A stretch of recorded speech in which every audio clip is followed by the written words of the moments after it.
Hi friends, तो पिछले video में मैंने बताया था एनटीपीसी सीबीटी स्टेज 1 में 100 क्वेश्चंस आते हैं। ठीक है, स्टेज 1 में 100 क्वेश्चंस आते हैं जो कि 100 मार्क्स के होते हैं।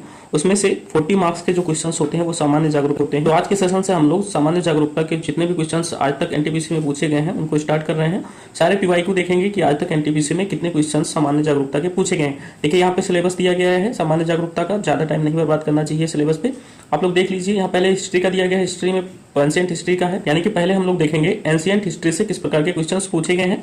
उसके बाद नेक्स्ट आएगा, इसके बाद मध्यकालीन इतिहास जो होता है, फिर मॉडर्न हिस्ट्री आएगा। नेक्स्ट ऐसे ही सारे सिलेबस जो होंगे वो कवर होंगे। भूगोल दिया गया है, यानी कि ज्योग्राफी से रिलेटेड जितने भी क्वेश्चंस आज तक एनटीपीसी में पूछे गए वो सारे कवर हो जाएंगे और इससे बाहर आपका कोई क्वेश्चंस आएगा भी नहीं। ठीक है, भारतीय राजस्व व्यवस्था हो गया। इसके अलावा और भी देखेंगे, इसमें देखिए अर्थशास्त्र दिया गया, इकोनॉमिक्स हो गया, और भी नीचे आएंगे तो आपको साइंस मिल जाएगा। यहाँ पे देखिए कुछ चीज आपको याद रखना है। परंपरागत सामान्य ज्ञान दिया गया है। अब परंपरागत सामान्य ज्ञान जो है वो आपको अपडेट वर्जन पढ़ना पड़ेगा।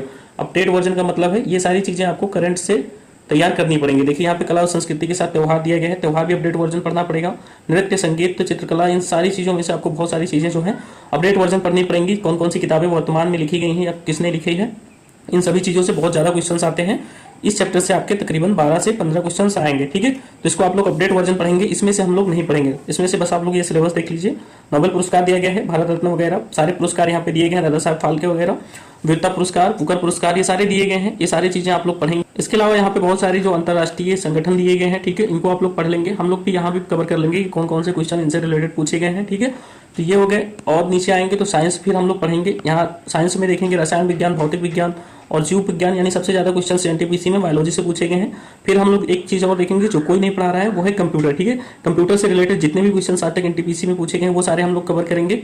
यहाँ पे आप लोग देखेंगे कंप्यूटर से रिलेटेड जो भी क्वेश्चन है वो सारे के सारे यहाँ पे दिए गए हैं। ठीक है, चैप्टर वाइज दिए गए हैं। और भी आगे देखेंगे पर्यावरण परिस्थिति यानी कि एनवायरमेंट के बारे में हम लोग पढ़ेंगे सारा। बस हम लोग थ्योरी नहीं पढ़ेंगे, इसमें थ्योरी भी दिया गया है, लेकिन हम लोग बस पीवाईक्यू पढ़ेंगे, प्रीवियस ईयर के क्वेश्चन पढ़ेंगे। ठीक है, तो आइए देखते हैं सामान्य जागरूकता के 40 क्वेश्चन पूछे गए।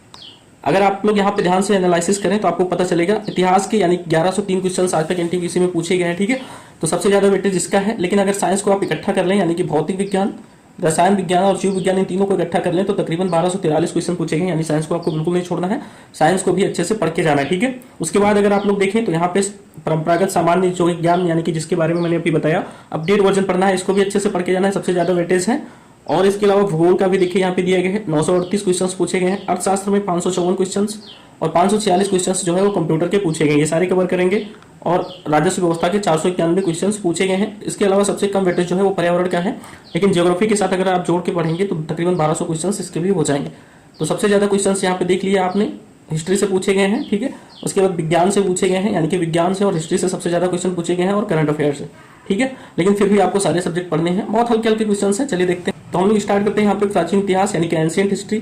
हिस्ट्री में देखिए सबसे पहला चैप्टर जो है वो पाषाण काल है। पाषाण काल से कौन कौन से क्वेश्चन पूछे गए उनको थोड़ा फास्ट तरीके से हम लोग देख लेते हैं। देखिए पहला क्वेश्चन दिया गया है, इनमें से कौन सा पाषाण युग यानी कि स्टोन एज के 3 प्रमुख कालों के अंतर्गत नहीं आता। निगेटिव पूछा है, कौन सा है जो नहीं आता, तो हमें पता है पूरा पाषाण काल होता है, नवपाषाण काल होता है, मध्य पाषाण काल भी होता है, लेकिन ताम्र पाषाण काल जो है ये इससे रिलेटेड नहीं है, ये एक अलग पार्ट है। ठीक है, तो करेक्ट आंसर यही हो जाएगा। निगेटिव पूछा था, ये निगेटिव क्वेश्चन पूछा था और निगेटिव का आंसर भी हमेशा निगेटिव ही होता है। ठीक है, नेक्स्ट क्वेश्चन आइए देखते हैं। अगला क्वेश्चन दिया गया भीमबेटका की गुफाओं की खोज कब हुई थी, तो 1957-58 के करीब में हुई थी भीमबेटका की गुफाओं की खोज। ठीक है, इससे संबंधित और क्या पूछा जा सकता है कि भीमबेटका की गुफाएं जो है वो किस पर्वतमाला से चारों तरफ से घिरी हुई हैं, तो वो पर्वतमाला जो है वो है विंध्य पर्वतमाला। ठीक है, भीमबेटका की गुफाएं मध्य प्रदेश में है। इसकी खोज डॉक्टर विष्णुधर वाकड़कर के द्वारा 1957-58 में की गई थी और इसे वर्ष 2003 में यूनेस्को के विश्व धरोहर स्थल में भी शामिल किया गया है। आइए नेक्स्ट क्वेश्चन देखते हैं। अगला क्वेश्चन दिया गया है यहाँ पे भीमबेटका के ही संबंध में दिया गया है। भीमबेटका के शैलाश्रय निम्नलिखित में से किसके लिए प्रसिद्ध थे। भीमबेटका के शैलाश्रय किसके लिए प्रसिद्ध थे, तो भारतीय उपमहाद्वीप में मानव जीवन के प्राचीनतम चिन्हों के लिए प्रसिद्ध थे। ठीक, नेक्स्ट क्वेश्चन है भारत में पाषाणकालीन शिला चित्रकारी कहाँ पाई जाती है, तो भारत में पाषाणकालीन शिला चित्रकारी जो है वो भीमबेटका की गुफाओं में पाई जाती है। ठीक है, नेक्स्ट क्वेश्चन आइए देखिए।